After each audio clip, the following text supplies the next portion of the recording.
Di video ini kita akan membahas 15 istilah wajib tahu dalam desain grafis.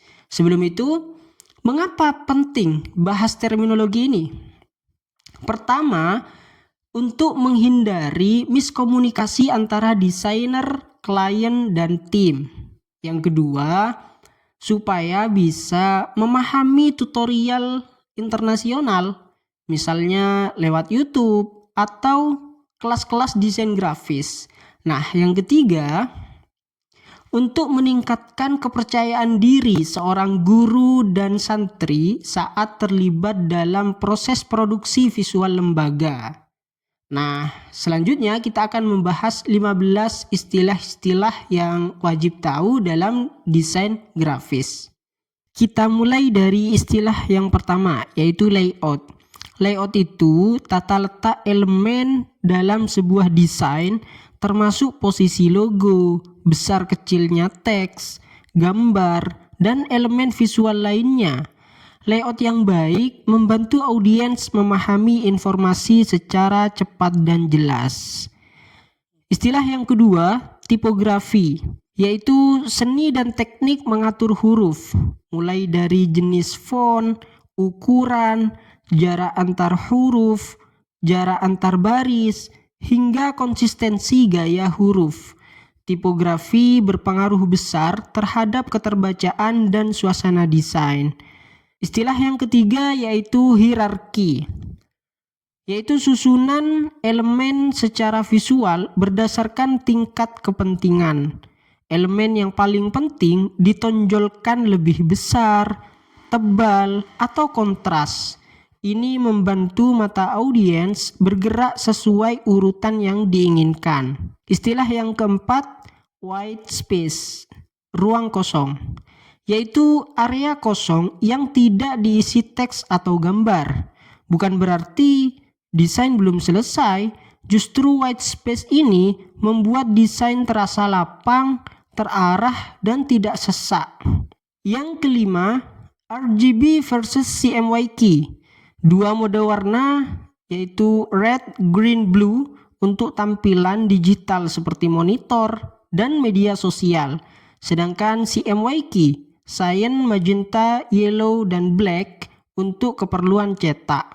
Istilah yang keenam yaitu resolution atau DPI, dot per inch, yaitu mengukur kerapatan titik dalam gambar. Untuk desain cetak, gunakan minimal 300 dpi agar hasilnya tidak pecah. Sedangkan untuk digital cukup 72 sampai ke 150. Ya, kalau ukurannya kecil 300 juga nggak apa-apa, nggak masalah. Istilah yang ketujuh yaitu vektor versus raster. Gampangnya, vektor itu gambar berbasis garis dan titik. Bisa diperbesar tanpa pecah. Contohnya logo.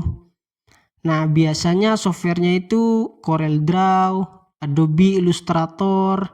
Sedangkan raster berbasis pixel, mudah pecah jika diperbesar. Contohnya foto. Nah, software yang dipakai biasanya Photoshop. Istilah yang ke-8, alignment. Penyusunan elemen teks secara sejajar, rata kiri, rata kanan, rata tengah, atau justify.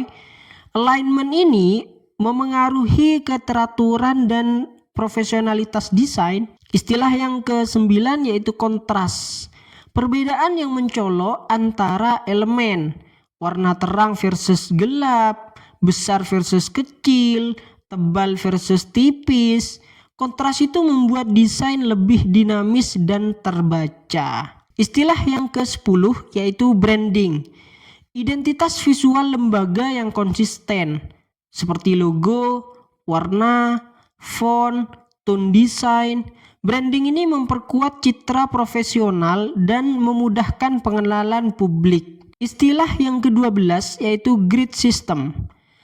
Sistem garis bantu imajiner yang memudahkan desainer menyusun elemen secara simetris dan konsisten.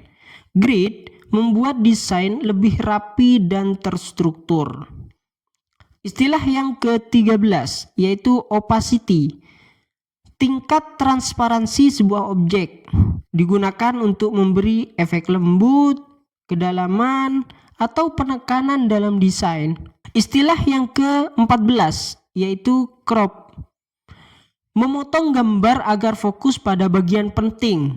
Ini membantu menghilangkan area yang tidak relevan atau mengganggu. Istilah yang terakhir yaitu selection atau seleksi. Memilih area pada gambar untuk berbagai keperluan pengeditan. Misalnya menghapus bagian gambar yang dipilih. Nah, jadi fasih berbahasa visual, desain jadi berdampak. Alhamdulillah kita sudah menjelajahi 15 istilah fundamental dalam desain grafis. Ingat, istilah-istilah ini adalah kosakata kita dalam berbicara lewat visual. Memahami terminologi ini sangat penting agar desain Anda tidak hanya asal jadi, tapi jelas, terarah, dan bermakna. Ini menjadi bekal bagi Anda untuk menciptakan karya visual yang berdampak bagi lembaga pendidikan. Teruslah belajar, teruslah berkarya. Jadikan setiap desain Anda sebagai risalah kebaikan yang mudah dipahami.